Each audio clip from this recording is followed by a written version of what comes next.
welcome back to my channel. My name is Austin Betha. If this is the first time here, you are most definitely welcome. Please do hit the subscribe button before you leave, and also give this video a very big thumbs up at the end if you enjoyed watching it. Okay guys, I have to point out a few things. Okay, first of all, today's show was hot. Okay, it was hot. Secondly, I want you guys to know that the show will no longer be airing for just 30 minutes. Henceforth, it's going to be airing for 1 hour from now till the 16th of July, because you guys are aware that the new season will start up on the 19th of July. So yeah, now that I've gotten that out of the way, let's just dive straight into today's gist. Okay, now on today's episode of the Bbnaija reunion, Ebuka made it known to us that today was all about clearing the air. I mean, there were some conversations that were left pending, there were some things that were left unsaid, and today is actually that day where people get to express themselves and just get to say the things that they have in their minds, things that they were probably not allowed to say in the previous episodes and all of that. And the conversation today started with Joe and Ekey. Let me just point out something about these two people here. They were never friends during the show, so it's not like they had like friendship that was going on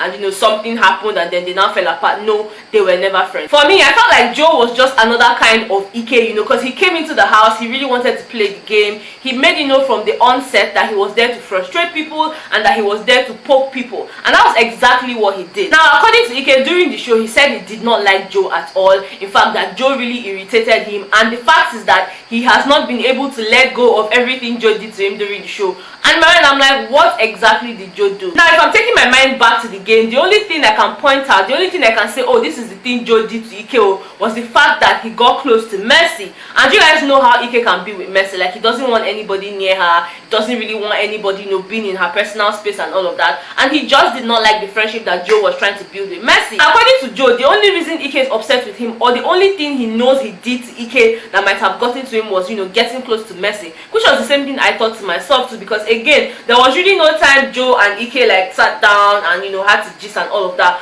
But there was something that Bbnaija pointed out. Bbnaija pointed out the fact that Ekey enjoyed it when Joe was poking other people. Ekey enjoyed it when Joe went about causing trouble between other housemates. But then as soon as he did it to him, Ekey, he became upset. Now, Joe also blames this whole thing on Mercy, but according to him, it's not in a bad way. For him, he felt like Mercy was the one that always went ahead to trigger Ekey. Because after she spends time with him and all of that stuff, she would always go back to Ekey to tell him what they discussed and just rub it in his face that, look, if you do anyhow, there are other guys in this house that have an eye for me and all of that stuff. So those are the kind of things that obviously got to Ekey. And if Ekey is going to be truthful to himself, that was the only thing Joe did to him. You guys will agree with me that Joe was really annoying at some point during the show. But then again, it's the game. He stated it from the beginning that he was there to annoy people, he was there to frustrate, and he came through with his promise. I feel like the only reason both of them did not get along well during the show was because they had a lot of similarities, because Ekey can be that way. He can actually go as far as conniving with a housemate to hurt another housemate. That's something Ekey can do. Elo also went ahead to buttress this point that I just made, because it was like, look,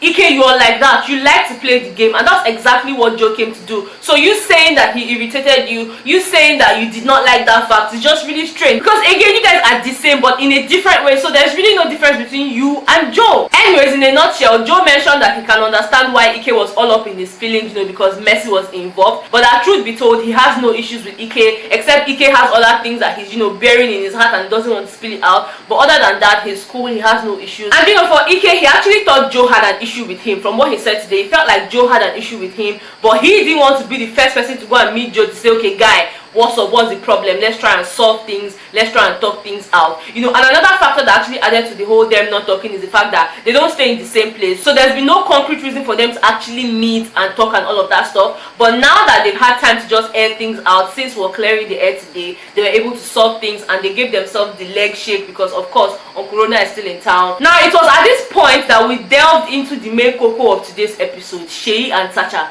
First of all, I don't understand why it's very important for these two people to be friends. I mean, it's not by force. But anyways, let's just talk about what they discussed on the show before I give my personal opinion. Now, let me just get my note, because they said a lot, okay? They said a whole lot. Now, for Tacha, she's like, Seyi doesn't really understand the true meaning of friendship.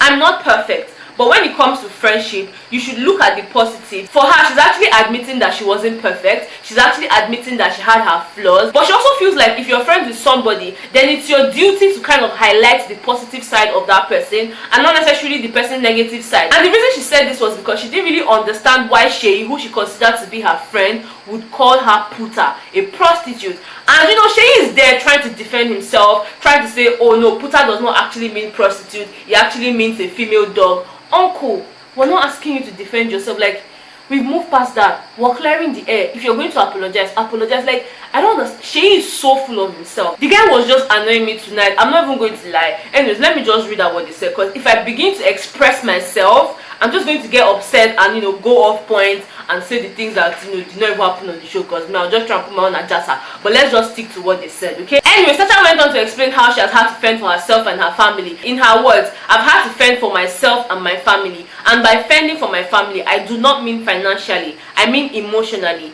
I had nobody to talk to except my dad. She actually went on to explain that she has had to go through a lot of stuff in life that's shaping her into who she actually is. And coming into Big Brother NAIJA house, she did not come there to make friends and all of that. But then seeing how things turned out between she and Seyi, she really did not understand why he would then call her puta if he truly considered her to be his friend. For her, she didn't really like the fact that Seyi was highlighting her physical appearance instead of highlighting her achievements. In her words, yeah, she mentioned that Seyi portrayed her as a sexist, and she did not like that because he kept on saying, oh, you have a banging body, you have this, you have that, but you ain't shit. And she didn't understand why he would say something like that to her. She also went on to explain that the only reason she had that outburst on the Sunday Life eviction show, where she was telling Seyi that, oh, what I've achieved at 23, you have not achieved it, that the only reason she said those things to him was because she was still upset about the fact that he called her puta the previous night, and it was still in her head like, again, why would you talk to me like that? Why would you call me that? Now, because you don't know who I am, I'm going to tell you and the whole world that, look, this is who Tacha is, this is what I have achieved at 23, and you have not achieved it.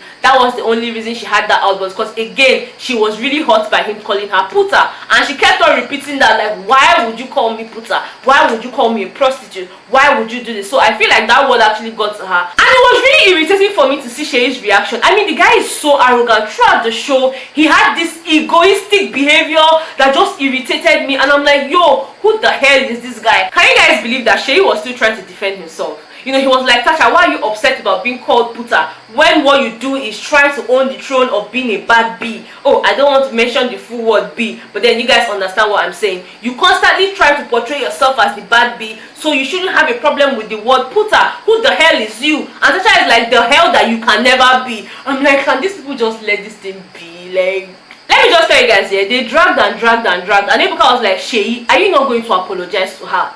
And he's like, look, I can, but I'm like, what the hell? Like, can somebody just help me slap this? Can somebody help me slap sense into this boy? What do you mean you could, you can't? Anyway, Tacha kept on emphasizing on the fact that she's a better person now, and she has learned to handle things differently, and that she's aware that she didn't have the best character during the show and all of that, but she has moved past all of that. She has tried to make peace with everybody. She even mentioned reaching out to Seyi after the show, but that Seyi ignored her, and Seyi actually acknowledged the fact that he ignored her. Like, what kind of human being is this guy? Now, the part that actually got me laughing tonight was when Tacha said, oh, I would never go out of my way to call somebody stupid or call somebody an idiot, and the other housemates were like, As much as I understand that Tacha would not just go about saying, oh, you are mad, you are stupid, you are crazy, there are some things that she said to some of the housemates that are even far worse than you are mad. So it's not really about, oh, you're mad, you're stupid. In fact, there are some places where I prefer you to tell me I'm stupid or I'm mad than saying some things, so it's not really about, oh, I would never go out of my way. That part, I did not agree with her. I get that she's trying to move on. I get that she's trying to become a better version of herself, so maybe I'm just going to let that slide. Now, the one person I did not really understand tonight was Bbnaija.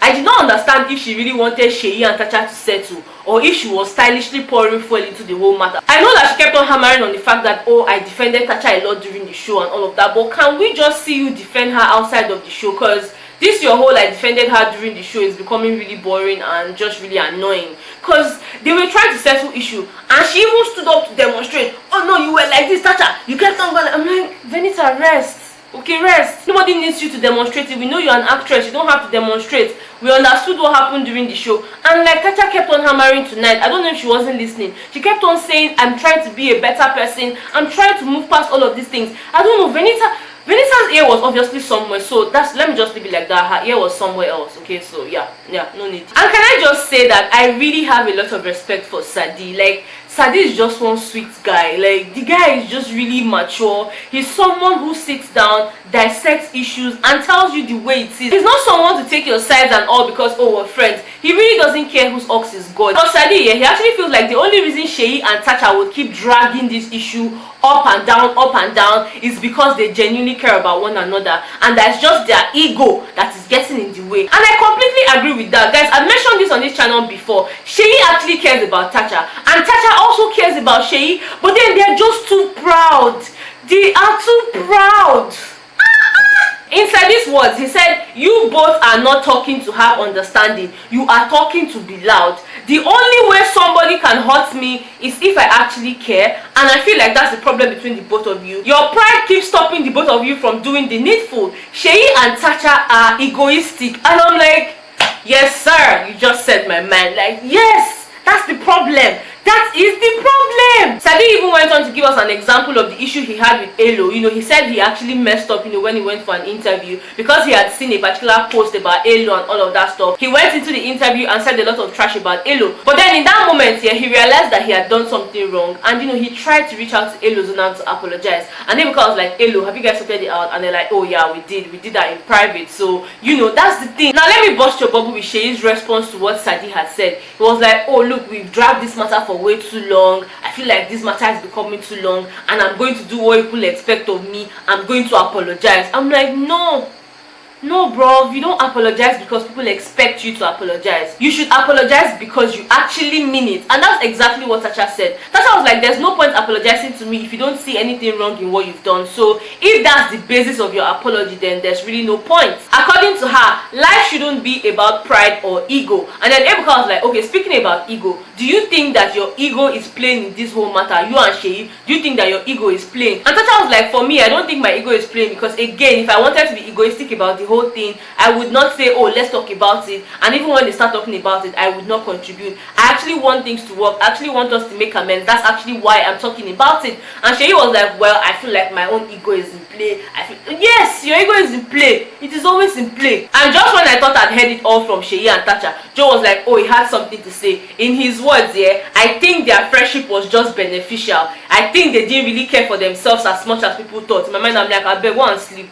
Which day did you enter the house that you are talking that they were beneficial friends? What were they benefiting from one another? In fact, I didn't even counter him, because that's not the case. Seyi and Tacha actually care about themselves, and all this gragra that they are doing is because they genuinely like one another. Maybe not in a relationship way, but they were really good friends. So their pride is just what is eating them up. I don't understand what Joe is saying about beneficial friendship. Uncle, you don't understand Tacha and Seyi, so please just keep quiet. Thank you. Guys, Seyi constantly kept on saying things that were just really irritating. For example, he was like, look, I know a lot of housemates think that I'm arrogant and proud and egoistic. And then I was like, including the viewers, okay? It's not just the housemates that think that you're proud and arrogant. The viewers also think the same way. And his response to that was, I can't care less. That's who I am. If I do, then I've sold my soul to the devil. I'm like, I give up on Seyi. Like, the pride don't enter in blood, it don't mix with him bone.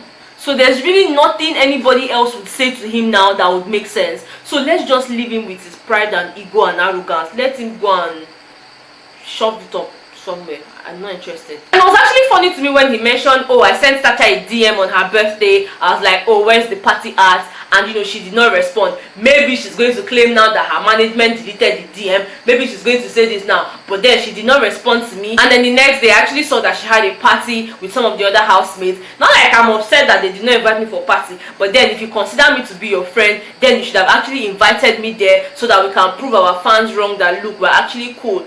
Uncle, that's going to be a lie. You guys were not cool. I mean, for me it sounded weird. Like, why are you even in her DMs in the first place? You guys are not in talking terms. She reached out to you, you ignored her. Now you're in her DMs asking her where's the party at. Which party? Party that what? Party after party. Uncle, go and sleep. Anyways, after this whole back and forth of, oh, you said this, oh, you did that, oh, you did that, he was like, Tacha, I'm sorry I used the word puta to describe your character. And she was like, apology accepted. Now, he specifically apologized for just the puta, but then there were other things Seyi did in the house. So if he's now selecting what he should apologize for, then for me, it's not completely genuine. For me, he still holds a lot of things in his heart, because he kept on saying, once beaten, twice shy. I don't want to be in that situation where somebody will now disrespect me anymore, so I'd rather just stay away. I'm like, uncle, keep your apology. Fact, keep your, even the puta, keep it. Like, nobody really cares. Tacha was actually willing to make things work. Tacha was willing to just settle this whole thing, but he kept on defending himself and being like, oh, I'm actually going to apologize for using the word puta, as if it's only puta that was the only thing he did wrong. Anyways, that's his business, okay? That's just his own business. And just when I thought that the episode was already going to end like that, Venita broke down. In my mind, I'm like, how did we get here again? Like, what was making this one cry now? What happened again? And she was like, Tacha, I truly appreciate this apology. It means a whole lot to me. And in my mind, I'm like, apology for what? Like, what happened? Because they went on a commercial and then coming back, Bbnaija is crying. In my mind, I'm like, what did I miss? And in the course of the conversation, I realized that Bbnaija mentioned that, oh, when she was evicted from the show, Tacha said that it's good that she should go and take care of her 2 children. And Tacha was like, no, I never said anything about your children. I know what I said the day you were evicted. According to Bbnaija, what Tacha said was, oh yes, she needs to go and look after her 2 children. And Tacha was like, no, I did not say anything about your children. Bbnaija, I had a conversation with you in the bathroom, even when we were not really close and all of that, and you told me stop. Now, why would I go about talking about you and your children, knowing fully well that I had a heart-to-heart conversation with you? I know what I said the day you were evicted, and what I said was, she needed to go. She's been so restless. That was exactly what Tacha said that day. Tacha did not make any reference to Bbnaija's children or her relationship or whatever. The only thing she said was, yeah, she needs to go. Let her go and rest. When Tacha made that comment, it was actually loud. It wasn't like she was whispering or, trying to murmur. She said it loud. The other housemates heard it. In fact, she acknowledged that that was what she said. And Bbnaija was like, look, Tacha, you've already apologized. I'm happy. Let's just leave it like that. But Tacha was like, no, this is going public, so I need to explain myself. You cannot just say that, oh, I said something about your children when I did not, and you want me to just keep quiet. That's not what I said. If I said any other thing, if I said anything to hurt you,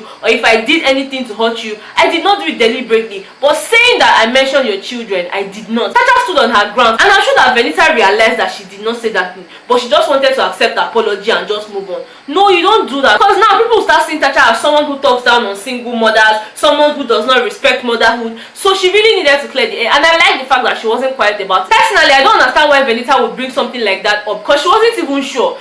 Tacha was like, no, this is what I said. I did not say this. She now said, okay, maybe you did not exactly say those words, but you talked down on motherhood at some point. Tacha still said, no, I did not. Like, just because this girl is saying, oh, she's trying to become a better version of herself, she's trying to move on and let a lot of things go, does not now mean that you now carry all the dirty nonsense and pour on her head because, oh, Tacha was seen to be someone like this, so we need to make that narrative flow. Guys, no. As much as she said a lot of things during the show, to some extent she knows what she said. Like, on every account when they've said, oh Tacha, you said this thing, she will tell you, no, this is not what I said. This is what I said, and this is why I said it. So I get that she has her flaws, I get that she has her issues, but trying to make her look like someone who doesn't appreciate motherhood is something I did not really appreciate from Bbnaija tonight. Because the truth is, nobody really cares about this whole thing, yeah? We get that you're a single mom of 2 at 33, you're divorced and all of that stuff. Nobody's judging you. You're doing well. I mean, your acting career is booming. I watch your show on TV, so it's not like she's begging anybody for money. So if anybody is going to insult her for being a divorcee or for being a single mom, then that's on them, not her. Because again, not all marriages are meant to work, and I feel like that should be enough consolation for her. She's not going to be the first divorcee, neither is she going to be the last. So if you can deal with your shit, then just deal with it and move on. Anyways guys, that's all that happened on today's episode. Tomorrow is actually going to be about Diana and Eluzunam. I don't know what they're still dragging. They're still talking about this Maoli guy, but let's just wait and see where it takes them. Let's see if they'll be able to solve things, or if they're just going to let things be the way they are. Because again, like Ebuka constantly reminds them, you don't have to be friends. All we need is for you guys to be cordial and just have a very healthy relationship. That's all. So if they can do that, then that's all right. Okay, thank you guys so much for watching today's video. If you enjoyed it, please don't forget to give me a very big thumbs up. Subscribe to my channel if you haven't subscribed, and I'll definitely see you guys on tomorrow's episode. Okay, bye.